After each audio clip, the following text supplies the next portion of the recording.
I'll never forget the sound of my daughter crying in the kitchen that day. It wasn't the soft whimper of a kid who dropped a toy or stubbed a toe. No, it was sharp, humiliating. The kind of crying that punches a father in the chest. I had just pulled into the driveway of the house I paid for. Not helped with paid. Every goddamn cent of it. The sun was going down, casting a long, sad shadow over the white-painted porch I used to think of as family. I had come unannounced. Something told me to.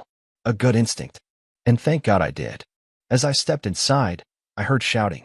My wife's mother, Bonnie, a woman with the personality of sandpaper, and her father, Harold, who thinks belittling kids is the same as old-school parenting, were both standing over my daughter, Emma, screaming at her to wash the dishes well.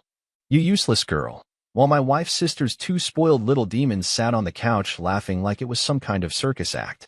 Emma was standing on a stool, her tiny hands scrubbing a greasy pan with tears dripping onto the counter. The rage that boiled in me, I hadn't felt anything like that since high school fights. I stormed in like a man possessed. Hey, I barked, my voice echoing off the walls like a warning siren. The room fell silent. Bonnie's voice caught in her throat. Harold went pale. Even the hyena nieces shut up. I walked straight past them, picked up my daughter in one arm, and told her, quietly, go to the car, sweetie. I'll be right there. She looked at me like I was Superman. And in that moment, I damn well was. Then I turned back to the room of traitors. You two think you can talk to my kid like that? In the house I paid for? My voice trembled with fury. Bonnie opened her mouth, probably to say something nasty, but I cut her off. Save it. You know what? This house? The one you're standing in, acting like you own it. I pulled out my phone, opened the banking app, scrolled to the mortgage account, and canceled the automatic payments. Right there. In front of them. Let's see how long your false royalty lasts when the bank comes knocking. Bonnie gasped like I'd slapped her. Harold finally found his voice, barking something about ungratefulness and family betrayal. I didn't care. That house? It meant nothing to me now. Not after what I was about to find out. What they didn't know was that I had started to connect dots days ago. Tiny ones, scattered like breadcrumbs through the mess of my crumbling marriage. But that day, watching my own child be treated like dirt by people I housed, fed, supported, was the final straw. And it got worse. Oh, much worse. I took Emma home. She fell asleep in the car, clutching a half-eaten cookie I had grabbed for her. I tucked her into bed, kissed her forehead, and then sat down in the dark living room, the kind of silence that weighs on your chest filling the space. That's when I noticed something. Her iPad, left on the table, still open. A message thread was on the screen. Not hers. My wife's. Amanda. And that was the moment the real story began. There it was. A text bubble. He's gone for the weekend. Come over tonight, face-blowing kiss. From Amanda to a contact named Fitness Coach Jim. Except I knew the guy. Jim wasn't her trainer. Jim was her coworker. The one with the perfect white teeth and that oily charm I never trusted. I'd met him twice. Once at her office party, and once when I saw him drop her off after work drinks. I had offered him a beer that day. He smiled and said, "Nah, don't want to step on any toes." Turns out he already had. My hands were shaking. I picked up the iPad, opened the full thread, and scrolled. And scrolled. Photos. Messages. Voice notes. Dates. That bastard had been coming to my house, our house, when I was out on business trips. Sleeping in my bed. Eating food I paid for. Telling my wife she deserved a real man. I wanted to throw the damn thing across the room. I wanted to break something. Hell, I wanted to break him. But I didn't. Not yet. No, I was going to play this smart. Because she wasn't going to just lie to me. She was going to lie to my face, and I'd be ready. I looked at the last message she sent him. Can't wait to see you again tonight. He suspects nothing. Oh, honey, you have no idea. I didn't sleep that night. I sat there, on the couch, in the dark, while the digital trail of betrayal burned holes in my brain. Every message, every winking emoji, every "I miss you already" felt like a slap from someone I had once sworn my life to. I watched the clock tick past 1 a.m., then 2 o'clock. Still no Amanda. She had told me earlier in the day she was going to her sister Kayla's house for a girls' night. I almost laughed out loud at the thought now. At 2:47 a.m., the front door creaked open. I didn't move. I wanted to hear her. Hear how easily she could lie. How well she could walk into our home, past our daughter's room, and act like nothing had happened. She tiptoed in, probably thinking I was asleep. I heard her heels click softly against the hardwood, then stop. She spotted me in the dark. "Oh, you're still up," she said, casual. Not even startled. She tossed her keys on the counter. "Yeah," I replied flatly, keeping my voice even. Couldn't sleep. Lot on my mind. She walked over, flicked on the kitchen light. Her makeup was smudged. Hair messy. I noticed her necklace was backwards, clasp in the front. She wore that when she wanted to feel sexy, as she used to say. Not for me, though. Not anymore. Amanda opened the fridge, grabbed a bottle of water, took a long sip like she was cooling off. "How was Kayla's?" I asked. She shrugged. "Same old. Chick flicks, wine, gossip. You know." "Oh yeah? Sounds fun. Anyone else show up?"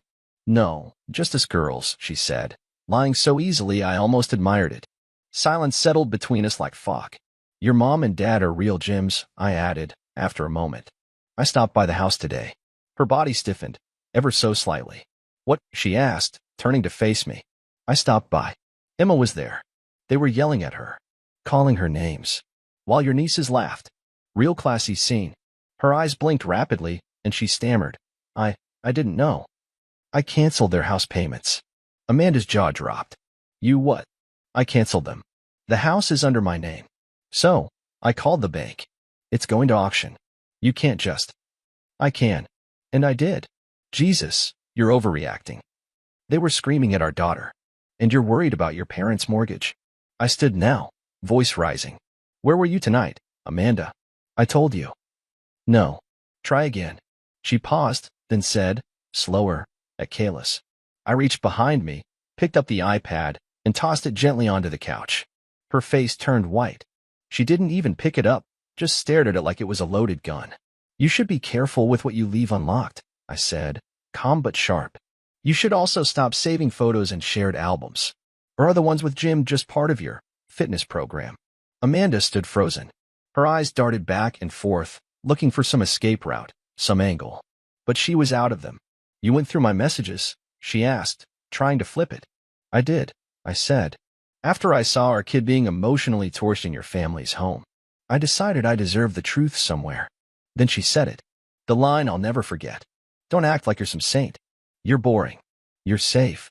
I needed more than being your housewife. I laughed. Not because it was funny, but because it was so unoriginal. "That's what this is about?" "You needed more." I stepped toward her, my voice dropping to a cold whisper. "You had more.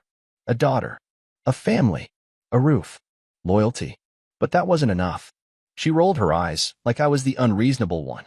"Oh, come off it, Nick. You're acting like I killed someone. It's not like I don't love you. I just wanted something different." "You wanted him." "Yeah," she said flatly. "I did. And you know what? He actually listens to me. Doesn't just come home and complain about clients or get tired after 5 minutes in bed." My stomach turned, but I didn't let it show. She smirked then, like she'd won something. Like saying that would destroy me. "Good," I said, nodding slowly. "Then go to him." She looked confused. "What?"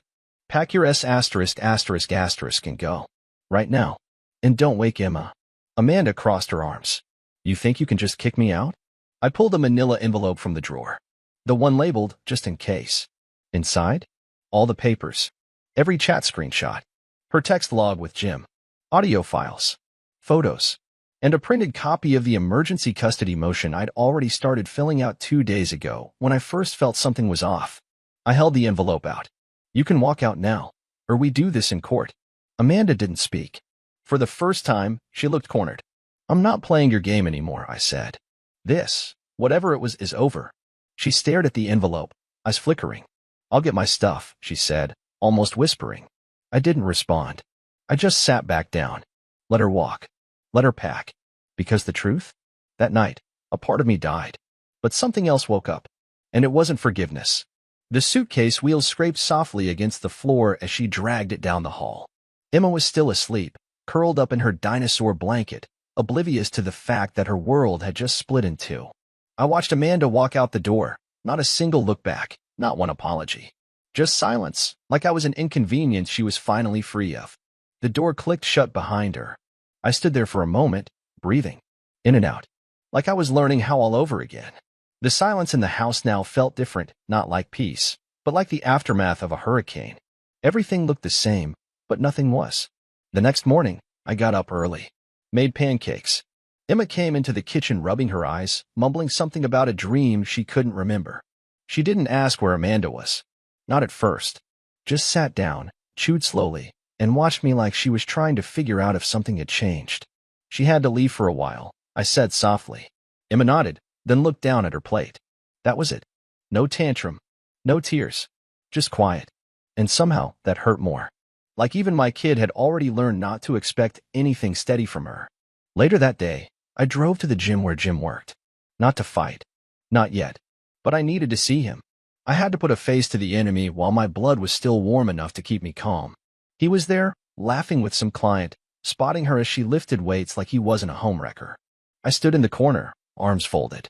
He noticed me, raised an eyebrow, and then his smile dropped. He knew. I didn't say anything. Just stared at him for a full minute. Let the tension wrap around his throat like a rope. Then I turned and walked out. Let him sweat. Let him imagine what was coming. Because I wasn't going to throw fists. I was going to take everything Amanda cared about and leave her exactly where she left me, alone and broken.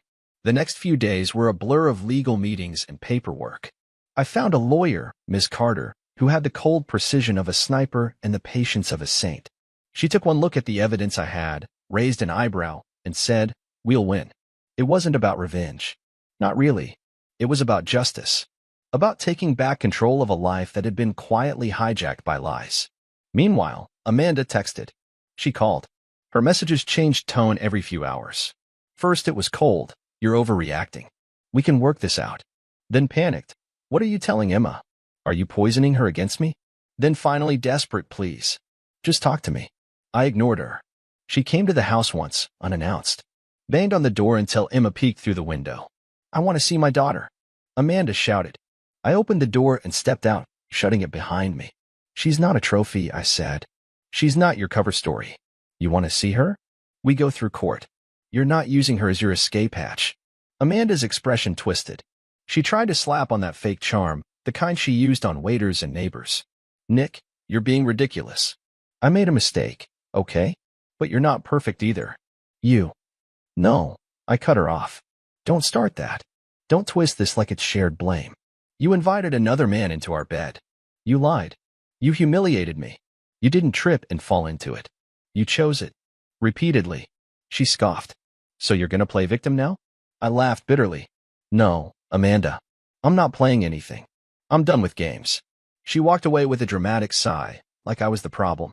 Like I'd ruined her story. I stood there for a long time after she left. Not angry. Not even hurt anymore. Just done. That night, Emma crawled into my bed and said, "I like it better when it's just us. You're nicer." I blinked hard to stop the tears. Kissed her forehead. And I realized something. Maybe I had lost a marriage. But I still had her. I still had something worth fighting for. Amanda? She lost the only people who truly cared. And she didn't even notice until the door was already locked behind her. The court date was coming. And I wasn't scared. Let her bring her stories. Let her bring her gym rat Romeo. Let her try to paint herself as the misunderstood woman in a boring marriage. I had the truth. And I had the strength she thought I'd never find. This wasn't heartbreak anymore. This was war. The day of the custody hearing was cold, gray skies, sharp wind, like the universe was giving the whole situation the weather it deserved. I wore a navy suit. Emma had drawn me a tiny red heart on a post-it note and told me to keep it in my pocket for power. I kept touching it every few minutes like it was a shield. Amanda walked into the courthouse with her lawyer and Jim. Yes, Jim. The audacity of that move almost made me laugh. He was in a dress shirt and tried to look respectable, like people would forget what he was. Amanda wore a tight dress like she was going to brunch, not a custody battle. She wouldn't even look at me until we were called in. The judge was a sharp-eyed woman in her 50s.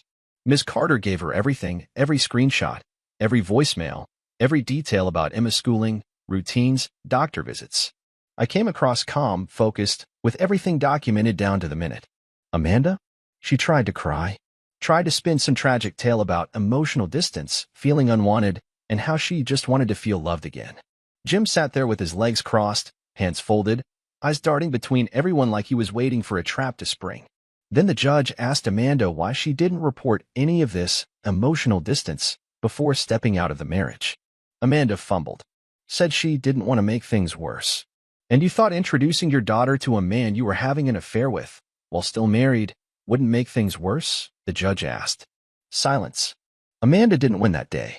The judge gave me primary custody, with visitation for Amanda pending a court-monitored adjustment period. It wasn't total victory, but it was enough to finally breathe. That night, Emma and I picked up burgers, watched cartoons in pajamas, and I didn't think about Amanda once. For the first time in months, I felt calm. No adrenaline. No confusion. Just quiet. But Amanda wasn't done. The following weekend, I found her parked outside my house at 11 p.m., drunk.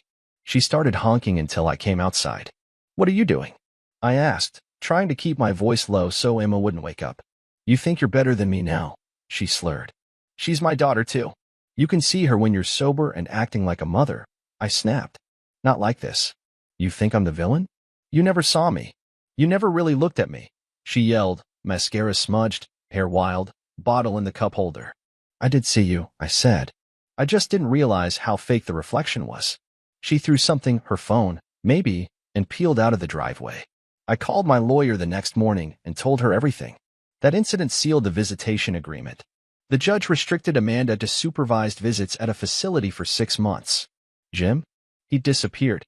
Whatever fantasy he sold her on, it evaporated the moment the court got involved. Last I heard, he quit the gym, moved to another city. No goodbye. No ring. Just vanished. Amanda tried to reach out again after a few weeks. Emails this time. Long ones. Talking about how she was in therapy. How she finally understood her patterns. How she missed Emma. How she missed me. I didn't respond. What was there to say? That I forgave her? I didn't.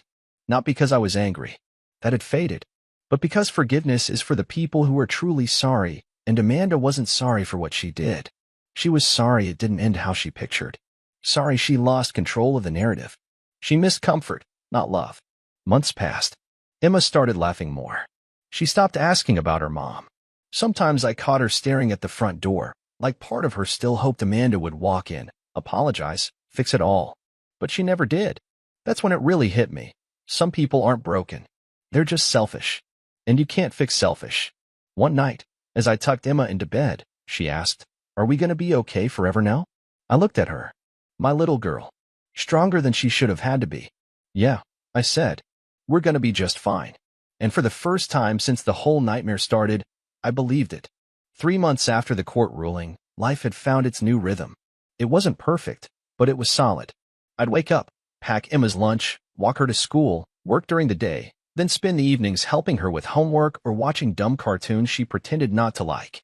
We had inside jokes, routines, and this quiet bond that had deepened in the wake of Amanda's mess.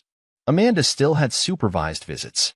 Twice a week, 1 hour at a facility downtown. I brought Emma, waited outside, and picked her up after. Emma never seemed excited. Never upset either. Just indifferent. Like Amanda was a character in a show she used to like but had outgrown. One day, Emma came out of the visitation room holding a drawing. It was of our house, her, and me holding hands in front of it. Amanda was on the far side, smaller, and faint crayon. She said we should all be a family again, Emma said, handing me the drawing. But I told her it's better with just us. I said nothing. Just hugged her, tighter than I meant to. The truth? That moment broke me a little. Not from sadness, no, that part had rusted over, but from pride. My daughter, 8 years old, already understood things Amanda never could. Loyalty, love, peace, and the cost of betrayal. But Amanda wasn't finished being Amanda. About 2 weeks later, I got a call from her sister Kayla. I'm sorry to call, she said, sounding shaken. But you need to know what Amanda's doing. I didn't want to hear it, but I listened. Apparently, Amanda had been telling their family and friends that I forced her out. That I'd made up the affair to win custody. That I'd manipulated Emma into hating her. She painted herself as a victim, someone caught in a cold marriage with a controlling husband who turned her daughter against her. The lies were wildfire. I saw the effects quickly and mutual friends stopped calling. One of them, Dave, actually messaged me, saying, Man, if any of that's true, you're a real piece of work. I didn't even respond. Let them believe what they want. I wasn't here to defend myself in some popularity contest. But Emma? She deserved truth. So that night, I sat her down. Told her the basics. Carefully. No venom. No drama. Your mom made some choices that hurt our family, I said. And some people don't know the whole story, so they're confused. But we know what's true. And that's enough. Emma nodded and said, I don't want her to lie anymore. Me either, I said. Then came the twist. Amanda's parents, yes, the same ones who screamed at Emma to wash the dishes well, useless girl, tried to contact me. They wanted to apologize. Apparently, their house had gone to auction. I'd canceled payments, like I said I would. The bank didn't hesitate. The home they lived in for years, that I paid for, was gone. Now they wanted to meet. I agreed. Not because I wanted to forgive them, but because I wanted them to see what damage looked like up close. We met at a diner. They looked smaller, grayer. Her dad couldn't even meet my eyes. We messed up, her mom said. We should never have yelled at Emma. We were wrong. I sipped my coffee. You were wrong a lot more than that, I said. Her dad finally spoke. Amanda's not. Well, she's unraveling. Drinking again. Saying things that don't make sense. We don't know how to help her. I leaned back. You raised her, I said flatly. You helped shape who she became. You let her think love was conditional, that loyalty was optional. You screamed at an 8-year-old because you were bitter at your own failures. Silence.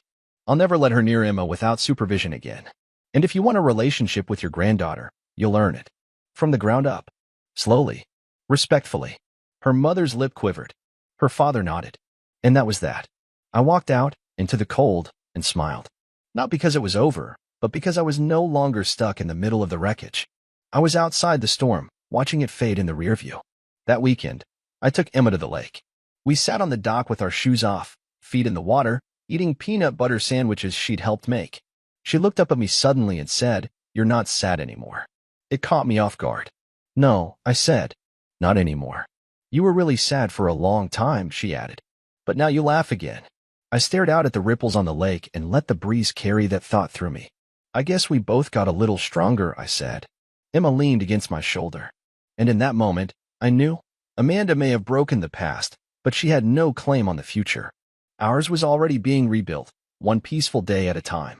Summer came fast. The kind that heats the pavement before 10 a.m. and makes your shirt cling to your back if you so much as breathe outside. Emma was out of school, her hair a mess of curls tied into a half-won battle of a ponytail, sunscreen smudged across her nose. We'd gotten used to the quiet. The stability. She had friends over for sleepovers. I grilled in the backyard. I laughed again, real laughter. Not that fake plastic kind I'd gotten good at when Amanda was around. But Amanda? She started circling again like a vulture that smelled something left alive. It started with emails. Long, rambling nonsense. One said she'd found God. Another said she was awakening her inner feminine energy through crystals. One just had a selfie attached with "Miss Me" in the subject line. I ignored every one. She showed up once, unannounced, while Emma and I were biking near the park. Her car pulled up with the kind of screech that told me she still couldn't afford new tires. Nick, she shouted from the window. You can't just erase me. Emma froze. My hands tightened around the handlebars. I walked over, slow and calm. Emma stayed back. You need to leave, I said through my teeth. Amanda stepped out of the car, all sunglasses and perfume. Fake tan. That same smug posture that used to pass for confidence before I saw it for what it was, desperation covered in gloss. She's my daughter too, she snapped. You think you can lock me out forever? No, I said. But the judge can. And will, if you keep pulling stunts like this.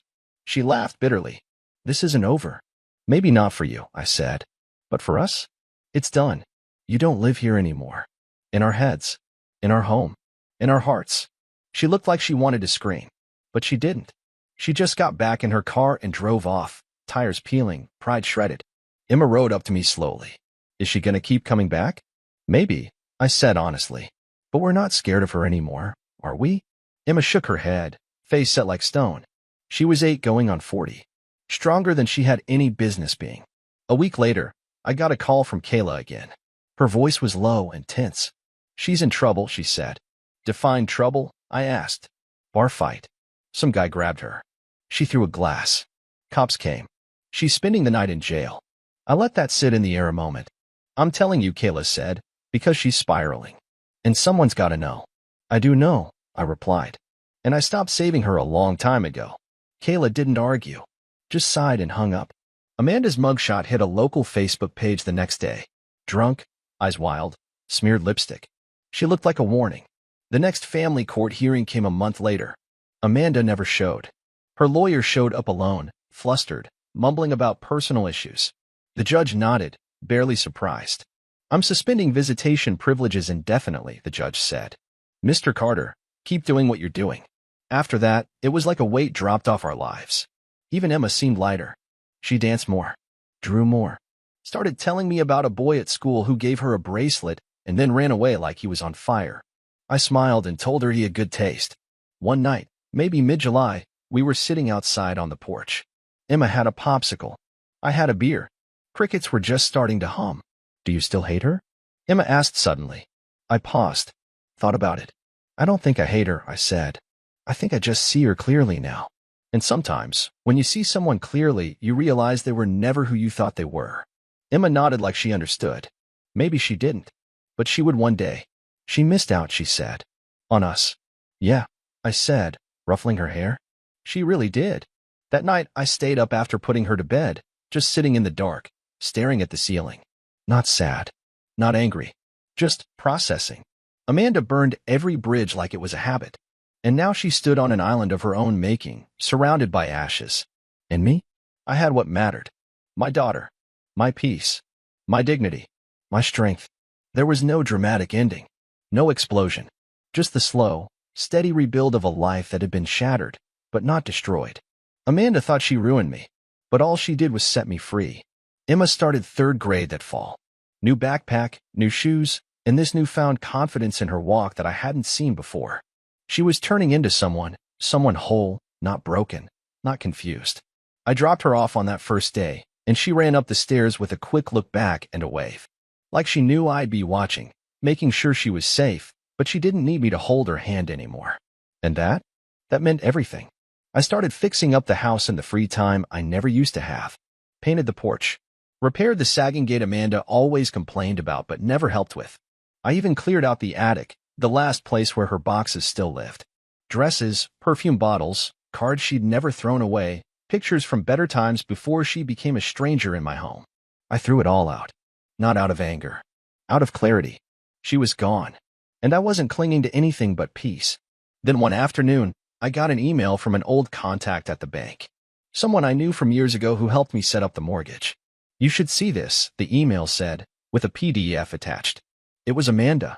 She was trying to buy a condo using my name on the paperwork. Claimed we were reconciling, that I was surprising her with a down payment. My hands actually shook when I read it. This wasn't just desperate. This was illegal. I called my lawyer. Within 24 hours, Amanda got served. A cease and desist, a fraud alert, and a full report filed. The bank flagged her immediately. Turns out, this wasn't the first time she'd tried to pull something like that since we separated. And the best part? She showed up at the bank screaming. Security escorted her out. They had her on camera in her faux fur jacket, yelling about how "Nick owes me this," like she was auditioning for a soap opera no one wanted to watch. She emailed me later that night. "You're trying to destroy me," she wrote. I didn't reply, because I wasn't trying to destroy her. She was doing that just fine on her own. Weeks passed. Then came the letter. Handwritten. Sloppy. It was a mess of apologies and half-blame. "I never meant to hurt you. You changed too." I was scared. I didn't know how to be a mother the way Emma needed. The usual tragic martyr act. She wanted to talk, no lawyers, no tension, just one last conversation. I didn't answer. Because there's no last talk with someone who lies to your face while swearing they're finally being honest. Emma never asked about her anymore. One day, in the car, she said, "I feel like I had a dream once where Mommy lived with us. But maybe it was just a story." I didn't know what to say. So I just said, "Some dreams don't last." And that's okay. And it was okay. Because we were moving forward, building things. One night, I tucked her in, and she asked if I'd tell her a story from when she was a baby. Something happy. So I told her about the first night we brought her home. How she wouldn't sleep unless she was in my arms. How I watched some dumb TV show with her asleep on my chest, afraid to move because I didn't want to wake her. "How long did you hold me?" she asked, yawning. "All night," I said. Didn't even feel tired. She smiled, eyes closing. I bet Mommy didn't do that part. I didn't answer. I just kissed her forehead. Later that night, I sat on the porch again, beer in hand, phone on the table. There were no new messages. No drama. Just quiet. The kind of quiet I used to beg for. The kind of quiet that tastes like freedom. And I realized something then, as stupid and simple as it sounds. Peace isn't something you win like a prize. Peace is what you fight for when you finally understand what you won't let back into your life. Amanda taught me that. By being the storm. And now? Now I sit outside the wreckage with the only person who ever really mattered, while the world she built on lies slowly collapses behind us. The holidays rolled in with cold air and soft lights, the kind of December that makes you feel like the world's trying to offer a fresh start wrapped in snow. Emma decorated the tree by herself this year. Crooked garland, ornaments bunched up on the same 3 branches, a paper star she made at school stuck to the top with tape. It was perfect. One evening, while sipping hot chocolate and watching her twirl around in fuzzy socks, I got a call from an unknown number. I knew before I answered. Amanda. Her voice was shaky, not in that fake, trembling, attention-seeking way she used to pull. This time it was real. Tired. Broken. Nick, she whispered. I'm in trouble. I stayed silent. They cut me off, she continued. My parents. Kayla won't return my calls. I've been staying with some guy, but he's not good. I just need help. Just a little. There it was. Not an apology. Not remorse. Just a hand reaching out for the next person to save her from a mess she made with eyes wide open. I can't help you, I said. Calm. Direct. But you loved me, she said, suddenly angry. You said you'd always. I said that to someone who doesn't exist anymore. Silence. I'm your daughter's mother, Nick. Exactly, I said. So act like it. She hung up. A week later, a letter arrived. No return address, just for Emma written in crooked cursive. I read it first. Of course I did. Inside was a warped, guilt-tripping monologue. How life had been unfair to her. How Emma had been stolen. How she was ready to be the mother she couldn't be before. I didn't show it to Emma. Instead, I shredded it and told her, Mommy wrote a letter, but it wasn't something you need to see right now. Emma looked up from her cereal. Was she being weird again? Yeah, I said softly. She was. She nodded like that made sense and kept eating. Amanda didn't reach out again for a while. Maybe she got the hint. Or maybe she found a new sucker to latch onto. Either way, the silence was golden. That winter, Emma and I drove to the mountains. Just the 2 of us. Rented a cabin with a fireplace, sleds, and a worn-out deck overlooking snow-covered trees. One morning, she ran out into the fresh snow and made snow angels, arms flapping, laughing so loud it echoed across the pines. I watched from the porch, coffee steaming in my hands, and felt something strange. Pride. Not just in her, but in myself. Because I made it out. Not half-broken. Not bitter. I survived Amanda's chaos, her betrayal, her lies, and I didn't let it define me. Or Emma. I started writing again during that trip. Not for money or anyone else. Just for me. Journals full of things I didn't say during the storm. Thoughts I didn't have time to think when everything was burning. Pages filled with questions I don't need answers to anymore. Sometimes the pen would stop, and I'd sit back and smile. It's funny how you look back on things. The worst moments, walking in on Amanda's lies, hearing her venom, watching her burn everything we built, don't feel like open wounds anymore. They feel like old scars. Faded. A part of the story, sure, but not the ending. Emma turned 9 in the spring. She asked for a small party with a few friends, her favorite pizza, and a cake with dragons on it. Why dragons? I asked, chuckling. They burn the bad stuff, she said, grinning. Then fly away. She didn't know how much that hit me. At night, after the party, after the cleanup and bedtime stories and goodnight kisses, I sat in the quiet kitchen alone. Amanda's name didn't echo in my head anymore. Her voice didn't linger in the corners of the room. Her ghost had finally stopped haunting us. And if anyone reading this finds themselves in the same storm, here's what I'll tell you. Don't wait for justice to come knocking. Don't expect the apology that'll never arrive. And for God's sake, stop thinking the wreckage means you're weak. Sometimes survival is the victory. Sometimes walking away is the most violent, powerful, beautiful thing you can do. Let them destroy themselves. You build. And don't look back. Summer returned like it always does, quiet at first, then all at once. Emma was taller. Her laugh deeper. I caught glimpses of the woman she might become, and it scared me in the best way. We spent most evenings on the back porch, her telling stories from school, me listening like her voice was the only thing I ever needed to hear. Amanda hadn't reached out in months. Eventually, I heard through Kayla that she'd moved to another state. New boyfriend, same story. She was couch hopping, blaming everyone else, claiming to be reborn, while repeating every mistake like clockwork. I felt nothing when I heard it. Not joy. Not anger. Just peace. I'd won. Not because I fought harder, but because I stopped fighting her at all. The real victory wasn't punishing Amanda. It was protecting my daughter. It was protecting myself. It was choosing sanity over chaos, peace over noise, truth over illusion. Emma and I were enough. More than enough. On the 4th of July, we watched fireworks from the hood of my truck. She leaned against me, arms crossed, eyes wide. When the sky lit up in gold, she whispered, "This is the best night ever." And it was. Not because it was perfect, but because it was real. No lies. No yelling. No hidden phones or broken promises. Just two people, healing. Together. So, if you're sitting where I once sat, feeling like your world's been shattered by someone who should have protected it, hear me when I say this. You'll make it. It won't be clean. It won't be quick. But you will rebuild. You'll learn that some people were never who they pretended to be. You'll realize betrayal doesn't mean you failed. It means they did. And someday, when the dust settles and the silence comes back sweet instead of scary, you'll be sitting under a sky full of fireworks with someone who never needed lies to love you. Even if that someone is just yourself. That's not a sad ending. That's freedom.